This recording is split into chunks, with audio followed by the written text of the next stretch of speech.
Buenas tardes, mi nombre es Mariela Osorio, estudiante de la carrera de Relaciones Industriales de la Universidad Fermín Toro, extensión Cabudare.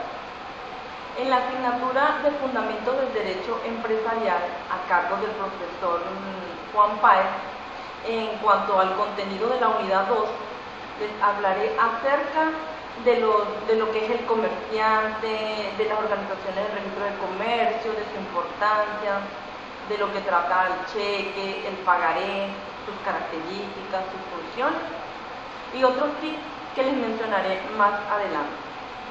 Comencemos con decir qué es el comerciante.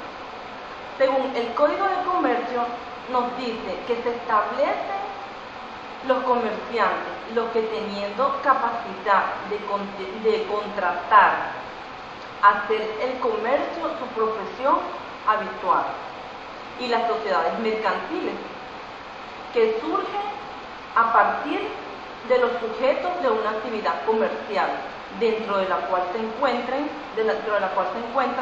tipos muy diferenciados: el comerciante individual y el comerciante social. En el comerciante también existen lo que llamamos las limitaciones. Las limitaciones por el ejercicio del comercio, que se encuentran las limitaciones en cuanto al Estado. Es decir, por ejemplo, la mujer casada, a los menores de edad, a los inhabilitados, y entre otros. Aun cuando el Estado en sus diversas manifestaciones o municipios pueden realizar o ejecutar actos de comercio. ¿Por qué?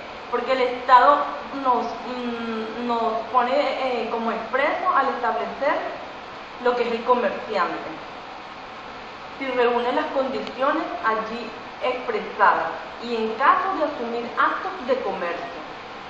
De igual forma, hay casos que quedarán sujetos a las leyes.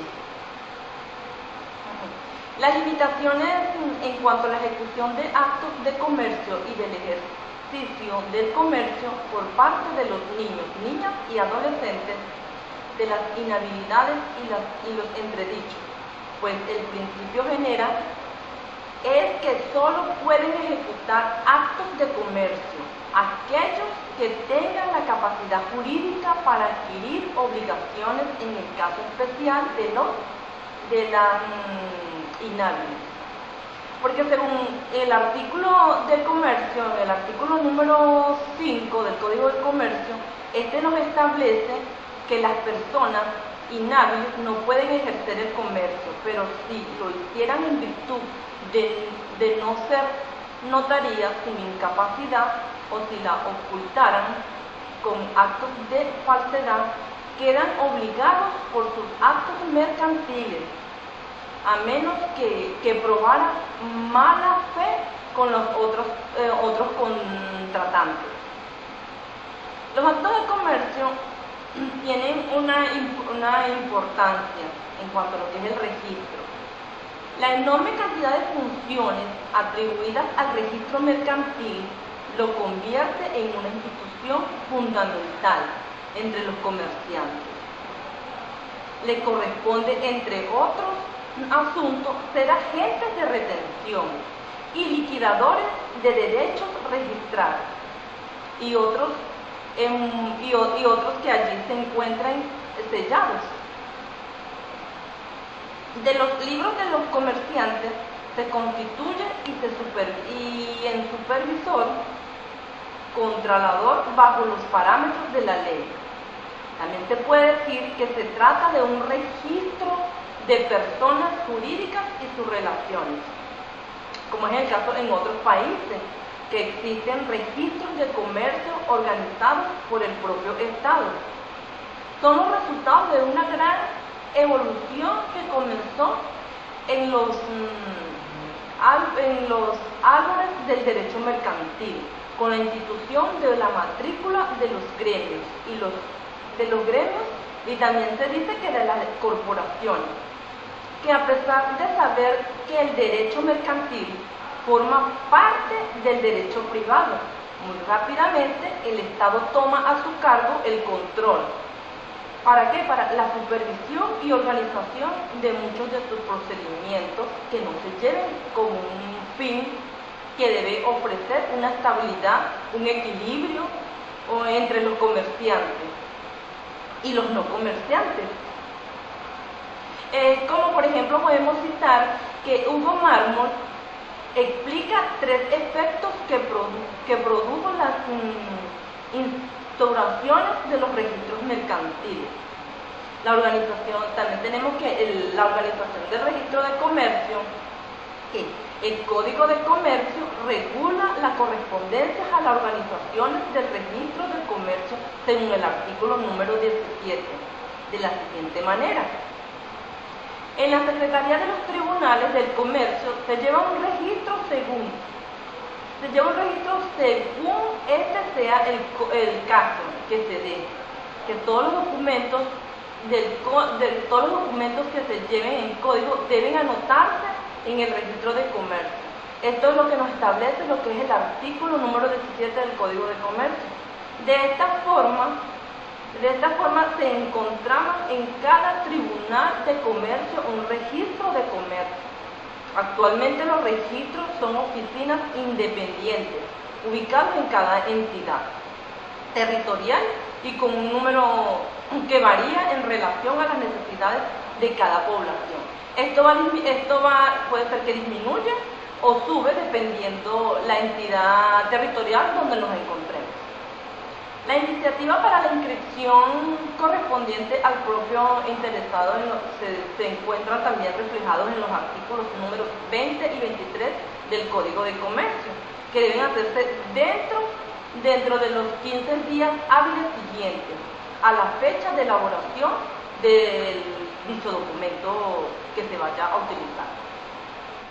Para finalizar con lo que es el Código de Comercio, no quisiera antes dejar este punto hasta acá, no sin antes mencionar los documentos sometidos al registro del comercio.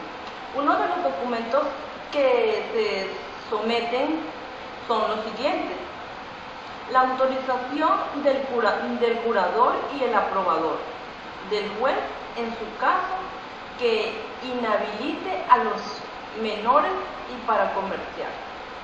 Como número 2, el acuerdo o consentimiento del marido en el que respecta a las responsabilidades de los bienes de la sociedad conyugal, no administrados por la mujer, conforme a lo dispuesto que se da en el artículo número 16 del Código de Comercio. También tenemos la revocación de la autorización para comerciar dada al menor. Esto es lo que se le da cuando son menores de edad. Y número 4 sería las capitulizaciones matrimoniales, inventarios solemnes, testamentos, participaciones. También tenemos las sentencias ejecutadas o actos adicionales a las escrituras publicadas que imponga al cónyuge comerciante en las responsabilidades a favor del otro cónyuge. Para seguir indagando en esta temática de fundamentos del derecho empresarial, también tenemos lo que es la contabilidad mercantil. La contabilidad mercantil no es más que útil desde 3 puntos de vista. Le sirve tanto al comerciante para ayudarse a seguir la marcha de su negocio. Es importante para el tercero que se encuentra interesado en contratar con comerciantes, y en tercer lugar ofrece interés público porque ayuda a mantener la estabilidad del comercio. Todos los sistemas de derecho mercantil imponen la obligación de la contabilidad. También encontramos lo que es las sociedades mercantiles. Las sociedades mercantiles generalmente se toman como concepto de una sociedad de más de una persona. ¿Con qué propósito? Con el propósito de realizar un fin común a partir de esa referencia, que se dependen de situaciones diferentes dentro de las cuales resulta conveniente establecer cuál es la diferencia entre cada una de ellas. Se encuentran entonces las cooperativas, la comunidad, las asociaciones, la sociedad y la sociedad civil. Cuando hablamos de sociedades civiles, mercantiles y cooperativas, estamos hablando de los efectos del derecho venezolano. La reunión de un grupo de personas con una finalidad, con un fin, de realizar un propósito común que no es lucrativo.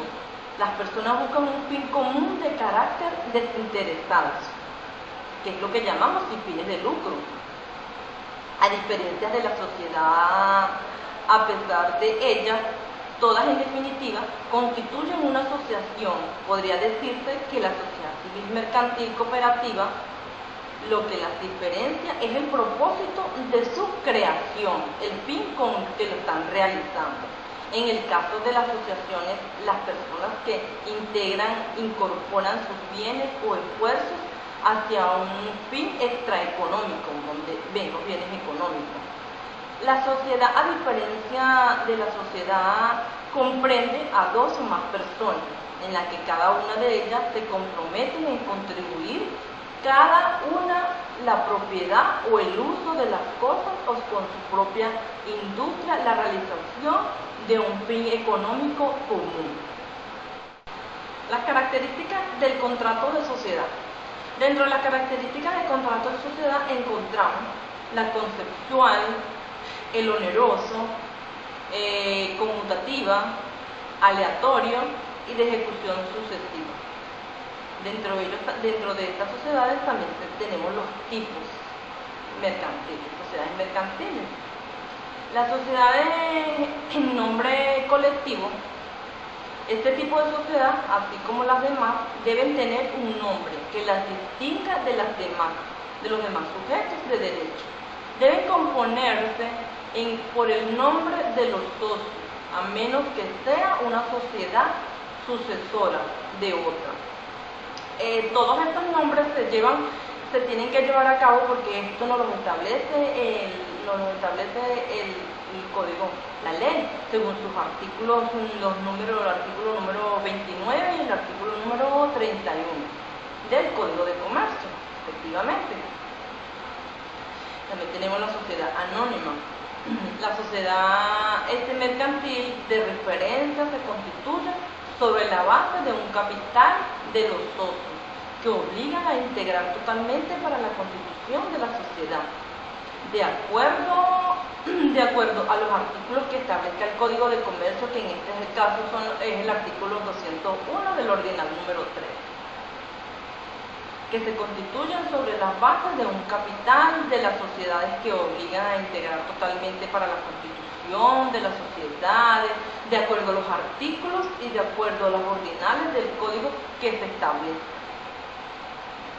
En cuanto a las sociedades en comandita, esto nos dice que la compañía es nombre colectivo de la cual las obligaciones sociales están garantizadas para la responsabilidad, limitaciones y solidaridad de uno o más socios, llamados socios solidarios o socios por las responsabilidades limitadas de una suma determinada, de una sociedad que puede ser llamada comanditarios, sociedades comanditarias. Dentro de toda esta unidad también nos refrescaremos un poquito más lo que es la letra de cambio, el cheque, como les dije anteriormente, cómo se conforman. En cuanto a la letra de cambio, es un título, valor que contiene la orden, es una obligación, se puede llamar así, de pagar una suma de dinero que se especifica o se determina a una persona. ¿Qué se le especifica o se le determina a una persona? En una fecha definida, a quién va emitida, si es un acreedor del título, si es un pagaré de una suma de dinero a otra persona, es librado, pues. En cuanto a lo que se refiere el cheque, en lo que es el cheque, según el Código de Comercio, nos dice que es la persona que tiene cantidad de dinero disponible en un instituto de crédito o en su poder, también se puede decir, de que sea comerciante, que tiene derecho de disposición, de disponer de ella a favor de sí mismo o de un tercero, y todo esto lo puede tramitar o hacer a través de un cheque para su mayor comodidad y facilidad. En los cheques encontramos lo que también es importante conocer los tipos de cheques para cuando los vamos a realizar. Nos encontramos con los cheques conformados, cheques cruzados y cheques viajeros, aquellos que les gusta viajar, ¿no? En cuanto a los cheques conformados, el banco garantiza la autenticidad de la firma del librador y la existencia de fondos en cuanto a cuantitativa indica el cheque. Y cuando nos referimos al cheque cruzado, es mediante este sistema el cheque solo puede ser abonado mediante ingresos a la cuenta del beneficiario. Se formaliza cruzado, dos barras paralelas en adverso. La finalidad del cheque cruzado es abonar a una cuenta para evitar en caso de pérdida a terceros que pueda cobrar otra persona. Es por eso que se llama cheque cruzado. Y en cuanto a los cheques viajeros o cheques de viaje, se emitan por un banco o una entidad de crédito figurado en el mismo como librado. Bueno, queridos compañeros y profesores, es todo por los momentos. Espero que sea de su grato gusto. Muchísimas gracias. Será hasta otra oportunidad.